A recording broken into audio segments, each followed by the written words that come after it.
Welcome to the first ever episode of the 3 Count Podcast. I'm your boy, Big Papa Trav. And my name is King Golden.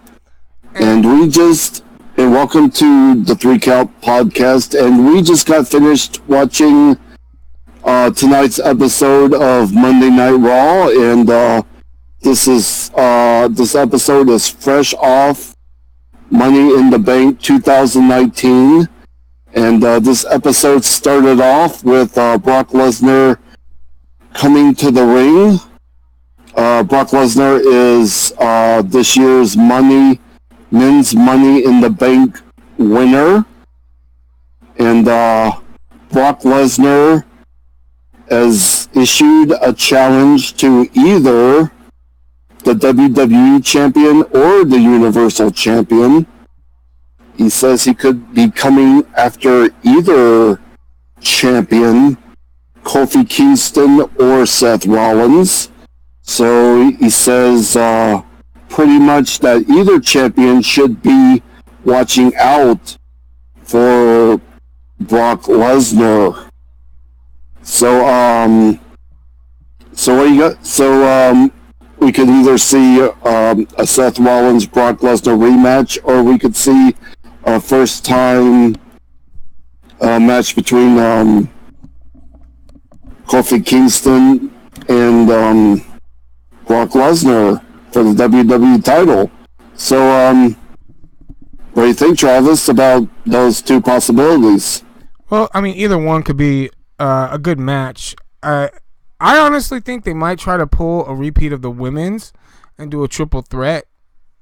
I think that would be a good match on the card, and maybe do a unification instead of having two champions, and just have them both coming in. You know, both one person going back and forth to the shows. I think that would be good. But at the same time, though, each brand having a belt is good. But if you're going to have both champions coming on each other's show, then to me, just unify the belt and then get it over with. That's just my opinion. But one thing that I did not want to see, and I know that WWF or WWE did it, was just purely shock value. I mean, I saw a tweet by Chris Jericho, and he was throwing mad shade on WWE and Brock Lesnar, because that is with him constantly coming in and then them throwing all that money at Brock Lesnar to do absolutely jack squat. It's just holding more people down. It's lazy writing, and it's just makes the product crappier. So I understand a lot of Triple H's frustrations with Vince McMahon. You know, by keep bringing in somebody that's, you know, you could put that money elsewhere. So to see another match with him and Seth, I don't know, but I do fear that if it does go Kofi, he's gonna pull the belt off of Kofi quick. Like if you put him in the match with Brock Lesnar, just because, you know, you hear the rumors backstage of Vince and his issues with, you know, black champions and whatnot. So that's my only fear, is if they do that, you know, because I like Kofi as a champ. I do. I think he's a great champion. I think that, you know, with him stepping up and actually doing the challenge to Brock was pretty bold. You know, I wouldn't step up to that fool. I feel huge. And I think it would make more sense to have Brock face Kofi Kingston, because SmackDown will be on Fox coming up in October. So if Kofi Kingston is still the WWE champion by then, and if Brock Lesnar beats Kofi Kingston, then Brock Lesnar will be on the SmackDown brand, which will be a Fox show. Then Fox will have Brock Lesnar to headline the WWE show on the Fox network. Well, that's what they have. That's what they have Roman Reigns for, though. That's why they brought Roman over, was to headline, to have a big name star over on the Fox channel. That was the main reason to bring him over. So to have him over there wouldn't really make sense since he's barely there anyway. So I think he's probably gonna go against Seth, though, because the whole defeat at WrestleMania, he's gonna probably want to get his revenge or whatever. I think that's just the way they make it look like Brock thinks, but also at the same time, he also thinks like, well, Kofi's gonna be the easier win. So it's kind of a toss up, really. That's my thought on the subject. But I think it was a pretty good opening. I did like, the way everybody talked. Well, except for Brock, he doesn't talk. But the mic skills, everybody was good. But then rolling on that, we have we have a segment between Sammy and Lashley, and that was pretty funny. Sammy trying to get like some type of protection, some type of help with his match against Braun Strowman. And then when no such luck. Yeah, that was pretty funny. He was like, "No, I'm not gonna help you." But all he said was soften them up for me. Yeah, and then you see him coming out, and instead of being the old, lively and da da da, to his music, he's all sulking like he's like a little kid that just got in trouble. It was pretty funny, actually. Like, I think it was great antics by Sammy, but all in all, it was just a squash match, a filler match. There was nothing that was like ooh to me. Like, I would have rather personally seen another women's match. Well, Sammy got a few shots in, but I don't think he got enough shots in. And he did get some ring post shots and things like that, but Sean took him around. He took him around backstage and pretty much beat the hell out of him. Yeah. It was just a squash match. It was just a complete squash, and it was just, like I said, it was a filler. It was a filler match, and they could have used another match that would have better suited the time. Stereo match because of the nosebleed and everything like that, and then it was supposed to be a Lars Sullivan interview, and Lucha House Party came out and interrupted the interview, and they tried to gang up on Lars Sullivan. Well, that was unsuccessful. Well, of course, they're not going to gang him up. They're going to have to put him in a match with somebody like Braun in order for any impact. They're building up him as the monster right now, just like they did with Braun when he first came out, putting him with all these little guys and whatnot, and nothing where the guys being even challenged at all. But to me, again, it's more filler. I would have rather him just come out, say nothing, and then leave. If they're gonna do that, and that's one of the problems with WWE's stuff right now. They have so many good and talented wrestlers at hand, but they're throwing up all this filler stuff, and it's just like, come on, man. You've got 2 Raw champions that aren't even defending their belts that are there, and you're doing a run-in with Lucha House Party against somebody that we know is just going to squash them around. So, that's a down for me. The last 2 things, they're just 2 downs, you know what I mean? It's boo. I don't like it. No, sir. But at least things start looking up when we get the Ricochet Cesaro match. That, primo.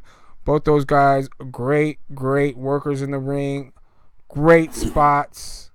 This match was just, it was pay-per-view quality match. I definitely would like to see those 2 go at it again. I liked it. I like that match. I don't know what else to say about it, especially with Yeah, Ricochet coming back. Cesaro actually missed he didn't appear on Money in the Bank. Well, he was in. But He was there. He was just on the commentating booth. He was in the commentating booth. Isn't commentating? Okay. But Ricochet did, and he was selling a back injury. Yeah. And, I think he's sponsored by K-Tape. Yeah. And he was still selling that back injury tonight on tonight's Raw. Honestly, I don't think he was selling, man. As much as he was doing, I don't think he had to sell anything, really. I mean, that's just my personal opinion. I think he was really, really... I don't think he's hurt, but I think I definitely know he's sore. You know. Yeah. But that was an all-around great match. I don't know what else to give that, but a 10 out of 10. That match was good. I liked it. And then that was good. And Cesaro changed his for the first time in a long time. Cesaro got a new entrance thing. Well, yeah, because he doesn't have, his tag partner anymore. So they can't just keep giving him. Yeah, he doesn't use Sheamus's music anymore. Yeah, well, remember it was combined. This guy's own thing. It was combined, so. Yeah. But hopefully they can get them two back together eventually. I like them two as a tag. They, it started off, rough, but they got it through and made it through, and they started doing good. Became tag team champs over and over again. But then afterwards, we get the Shane McMahon Roman Reigns segment, and I thought it was pretty good. Roman isn't the world's best talker. He doesn't have the world's best mic skills, but Shane can hold it. As far as the mic goes. So Shane pretty much held that segment together. I mean, Roman's gotten a lot better from where he first came. But that segment was it pretty much just announced the Super Showdown match against each other, and they what's his name challenged him tonight, but then he was like, nah, son. He's like, I'm gonna do it on my own time, and so he put him in a match with Drew McIntyre. So that was that about for that segment. It was pretty quick, painless, whatnot. So next we have the Usos. What'd you think about that match? The Usos and the Revival was a very on tonight's Raw was a very good wrestling match. The Revival, great wrestling from the Revival, great wrestling from the Usos, great wrestling match. And the Revival actually won their match. What can I say? A great wrestling match between the two, and despite the Revival not renewing their contract with the WWE, they got a win tonight. And it was actually a clean win. Yeah, I think they're doing that just to try and gain favor with them. I do think that they're going to resign. I mean, I don't know what AEW. I don't know. I haven't seen the stuff. We're gonna, eventually get into that when they have their first set of matches. But I think right now that they're doing too much signing and they're trying to be more WCW, and there's too many fishes in a small pond right now. And if they go and sign, then there's going to be too many people, and you might get more off time, you might get insurance and this and that and everything that you want, but you're not going to be able to wrestle because you got all these other people that are there. So you only have so much time and people, unless you're gonna have like 2-minute matches, and nobody wants to go in and see a 2-minute match. So I think they're gonna resign. And I think WWE is just holding on to them, and they know that they wasted their talents, and that's why they're making it up for them now. There's been comedy between the Usos and the Revival the last few weeks on Raw. There was no comedy tonight. No comedy tonight. It was just wrestling. Yeah, straight up wrestling. And that's one thing that they, was good about the match. It was a good technical, good wrestling match, and it shows people that even the Usos can wrestle. Not just high flyers or power hitters or whatever. They can actually wrestle, and that was a good thing that I saw, and that's why I was saying most of the back half of Raw was pretty good. It didn't start off good at all. I think the only thing that was good about the first half was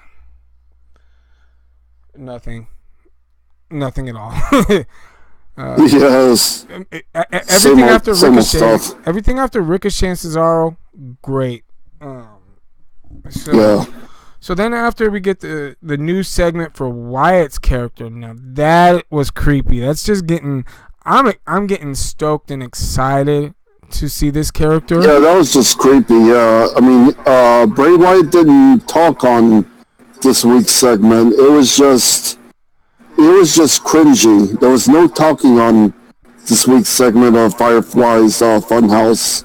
Yeah, it was just like, let me in. Like under that creepy voice. Yeah, there was just, yeah. But, I'm excited to see what this character's going. I hope that WWE doesn't botch it like they've been known to do in the past. I just hope that, the guy that created the mask, he said, I read an article where he said that, the plans for this character is, he said it's going to be good.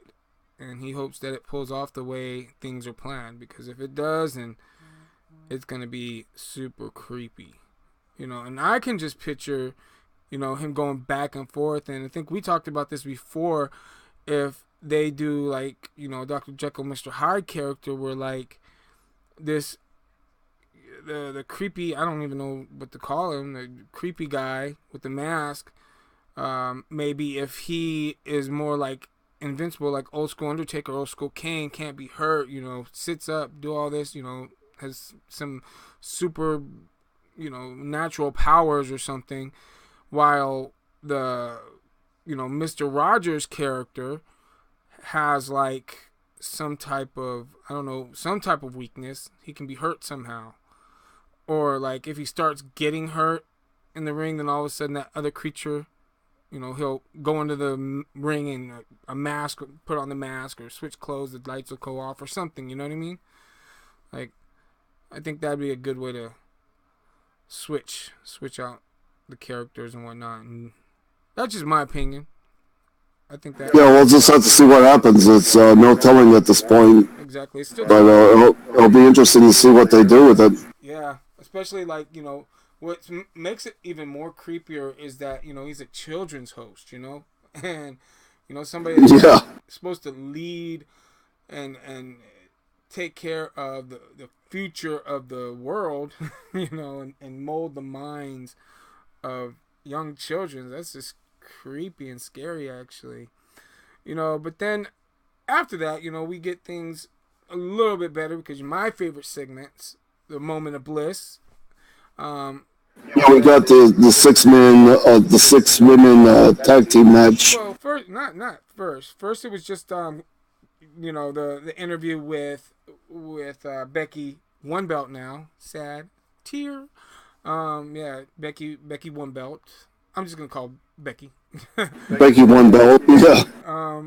And then before she even really could even say anything, she was interrupted by the Iconics, which, oh my god, they are so annoying. But with any, like, just like an actor that can make you hate him, like Joffrey from Game of Thrones. He made you hate that character so bad, the person in real life is getting the hate.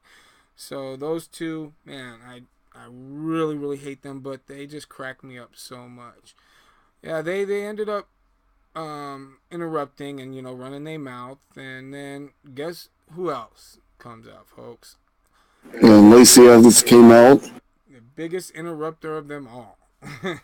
So yeah, she came out, and then yippity yap started happening, and next thing we know, we're in a match. We're in a 16 match or six person match.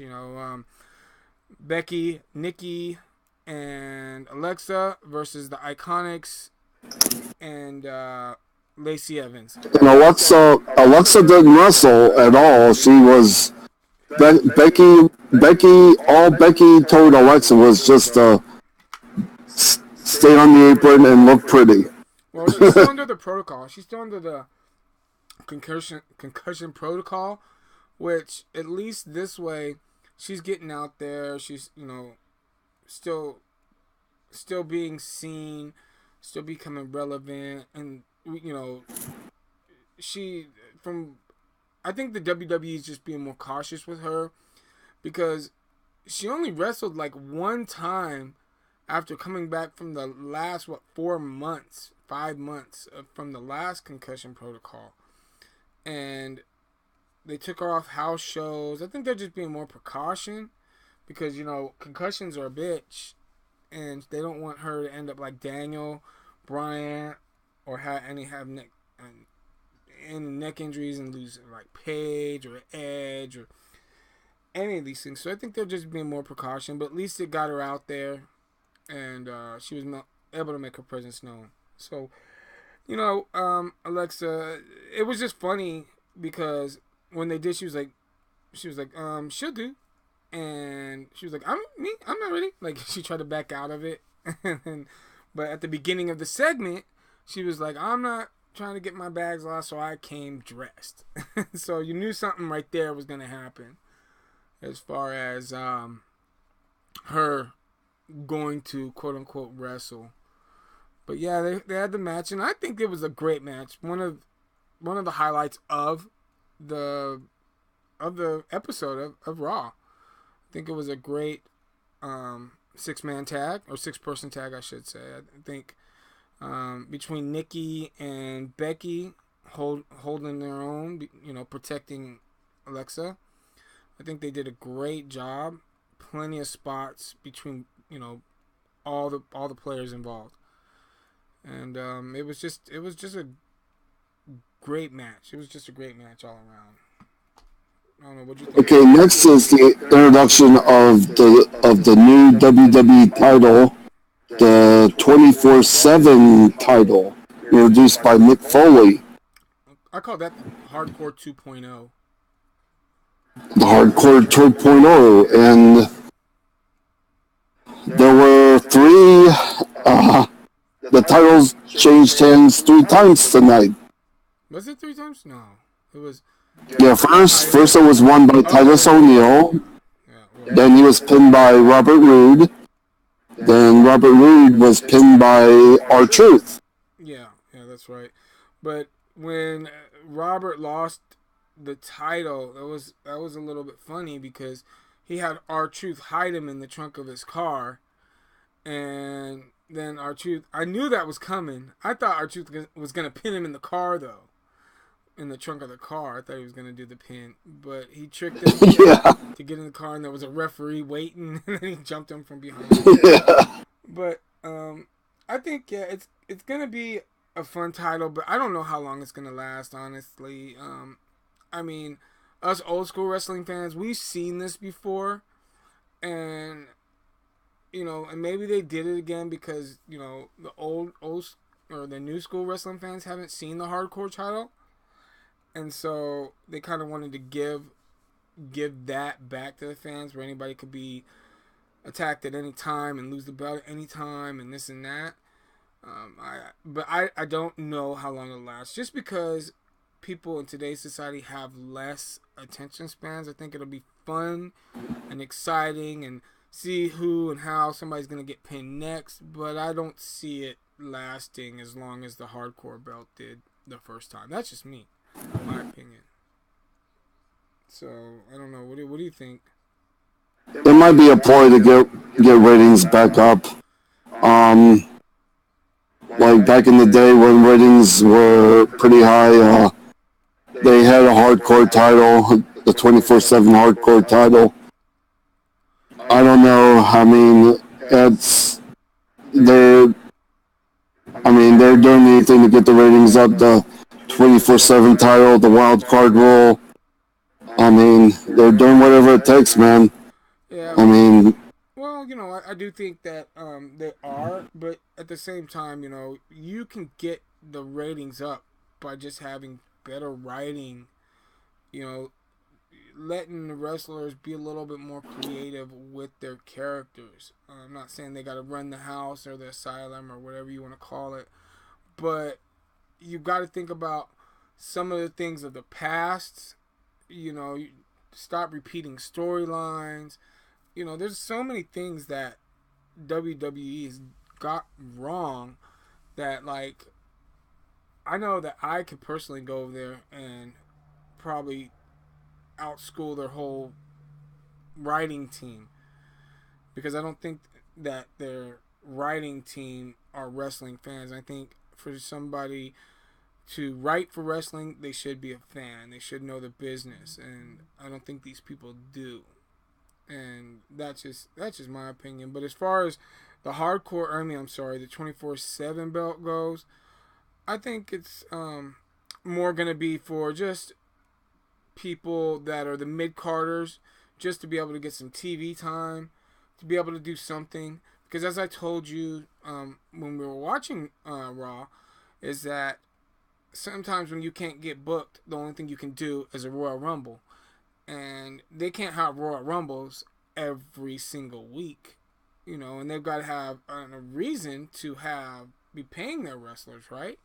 So they're like, well, screw it, let's just create a title and do this, and we'll see where it goes. And these people can be on TV for 2 seconds each week, and there they go.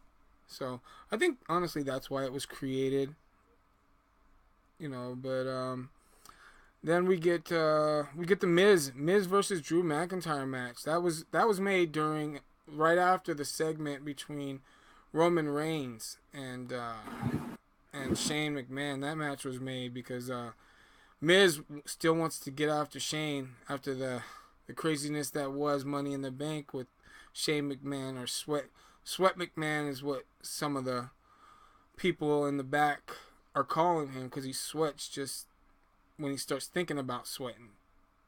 So like, anybody that saw it sees how much he sweated out of that shirt. So that match was made, and that was a great match. that was a solid match. Is Drew McIntyre, is he SmackDown? No, he's Raw. He's Raw because he's Raw. Okay. Yeah, because Roman went to SmackDown right after their first match, and then he went to SmackDown. But yeah, it was it was a great, solid match. I don't know what else to say about it. It was nothing else to say about Drew wins with the Claymore.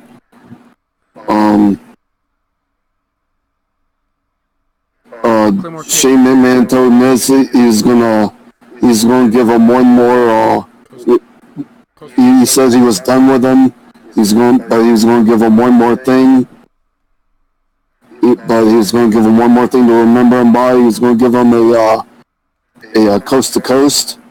But Roman Reigns ran inside the ring to make the save, and that sets up the Roman Reigns Shane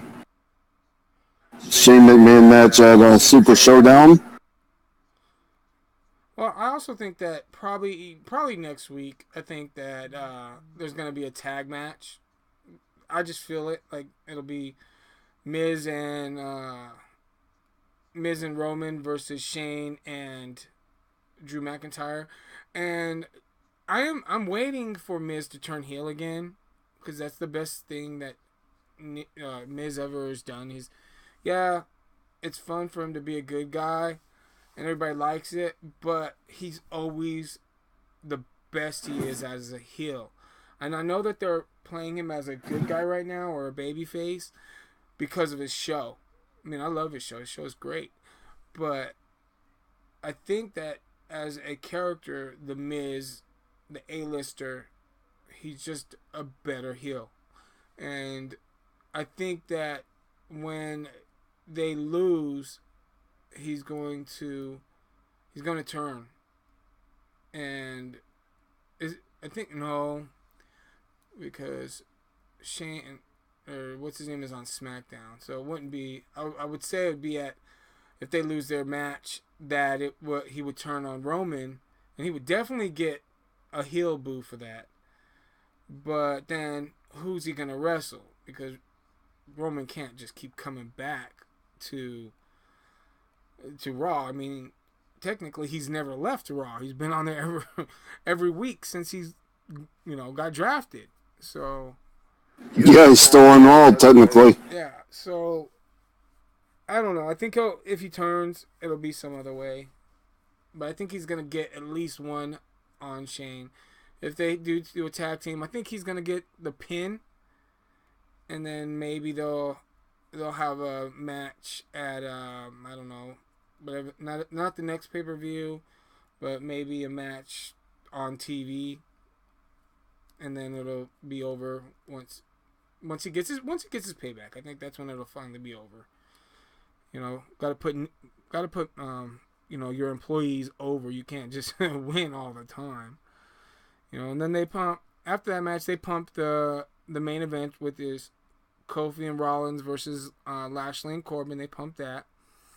But after that, we went a little bit out of order, folks. So it was then is when we see Robert Roode running around the arena trying to hide from everybody chasing him with this title. Because again, it's 24/7. All they do is need a ref. He talks to Truth and tells him, "Hey, hide me, man, hide me." Hides him in the trunk, pops the trunk, gets him out, tells him to get in the front seat, where we see a referee waiting. He gets jumped from behind by Truth, pinned 1, 2, 3, and then he takes off. He's like, "I ain't losing my title," and takes off. And then we get the main event, and that main event was something else. That was a good way to end the show. It was solid wrestling between Kofi and Rollins against with Lashley and Corbin. I don't know. I don't have anything bad to say about that. It was great high spots. I think Baron Corbin is such a good heel. Mm-hmm. Great heel. I mean, there's not too many like full-on heels right now. I mean, you got Baron Corbin, you got Lashley, and you got Brock, really. Who else is a full-on heel? Not somebody that's going in between, or somebody that some people cheer, some people don't. Like, full-on heel. And that is Baron Corbin and Brock Lesnar. Like, that's about it. So, Drew McIntyre, sometimes you can hear both. Lashley, you're hearing boos. But tonight, when he didn't help Sammy, he got some cheers. So, I guess it really just all depends on the city that you're in, really. But after the match, after the Kofi and Rollins get the win, Brock Lesnar comes out to do his pick, to see who gets the pick, and of course, he doesn't pick. He doesn't. That was writing on the wall. We seen that coming. We knew he wasn't going to pick anybody. I just... He said he's going to wait until... Didn't he say he was going to wait until next week? Yeah, next week, and then, even then, who knows? Who knows if he'll even say anything? He might be just one of them cats that are just going to be like, no, you ain't going to know, He'll just keep telling everybody next week, next show, tomorrow. Yeah, he may not even do it next week. He may not even announce it next week. Yeah, so I think that would be best suited for that. Like, nobody else really comes out and says who or when they're going to cash. So why should he? I mean, that's what I'm thinking. Like, why should he have to tell what champ he's going after? He can just it's nowhere in the rules that says that. He could just go and get it done when he feels the need. But I just hope beyond hope that he does not win the belt again. I hope he just starts doing the honors really for the younger guys. You know, and it doesn't necessarily mean he has to lose like all the time, but it doesn't also necessarily mean he has to be a championship match either. Because when he was younger, he wasn't in championship matches all the time. You know, so I just hope WWE does the right thing and does it correctly. But oh man, so I think that's about it. That was the end of the show. Yeah, I think I think that's a wrap. Yeah. So, alrighty. Well, we thank you guys for coming in to the very first ever episode of 3 Count Podcast, and I'm your boy Big Papa Trav. I'm King Golden, and we'll see you guys next episode.